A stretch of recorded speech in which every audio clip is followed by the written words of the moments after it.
တောင်ဝေကနဲ့ပတ်သက်ပြီးတော့လူတွေကိုအဆင့်တန်းခွဲမယ်ဆိုလို့ရှိရင်၃မျိုးတွေ့ရပါတယ်ပထမ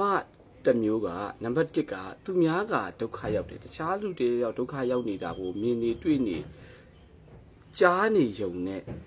တောင်ဝေကရနိုင်တဲ့လူမျိုးစားပါအဲ့ဒီမျိုးစားကတော့အရန်ကောင်းပါတယ်ဒုတိယတစ်မျိုးကြတော့သူများကအခြားသူတယောက်ယောက်ကဒုက္ခရောက်နေတယ်တေးနေတယ်အဲ့လိုကြားယုံနဲ့တံဝေကမရနိုင်ဘူးကိုယ်တိုင်ဒုက္ခရောက်မှကိုယ်တိုင်အဲ့ဒုက္ခတွေနဲ့ရောက်သွားတော့မှတံဝေကရနိုင်တဲ့လူမျိုးစားပါဒါကတော့နံပါတ်1ပါနံပါတ်3ကြတော့ကိုယ်တိုင်ဒုက္ခကြုံနေရတယ်ကိုယ်တိုင်ဒီလိုမျိုးတံဝေကရစရာတွေနဲ့ကြုံနေရတယ်ဒုက္ခမျိုးစုံရောက်နေတယ်တေးကြည်နေတဲ့အနေအထားတွေဖြစ်နေတယ်မိသားစုဝင်တွေမှာတေးနေကြည်နေတယ်ဖြစ်နေတာမှာတံဝေကမရနိုင်ဘူးလူမျိုးစားပါအဲ့ဒီ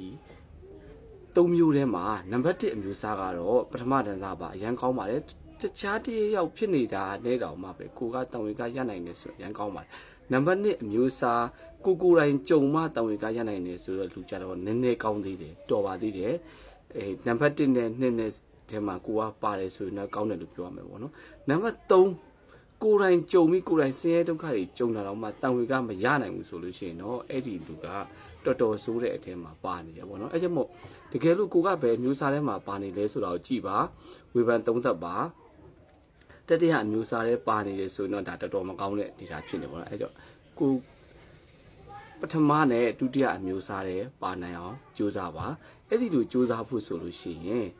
ဖះတရားနဲ့ပတ်သက်တဲ့တရားထိုင်တဲ့ဖះစာပေတရားစာပေတွေလေ့လာခြင်းတွေကိုလည်းကိုကလှုပ်ဖို့လိုပါဒီတိုင်းနေရင်တော့ဘလို့မှမသိနိုင်ဘူးเนาะသိဖို့တဝေကဆိုရဖို့ခရင်နေပေါ့အဲလေ့လာဖတ်မှတ်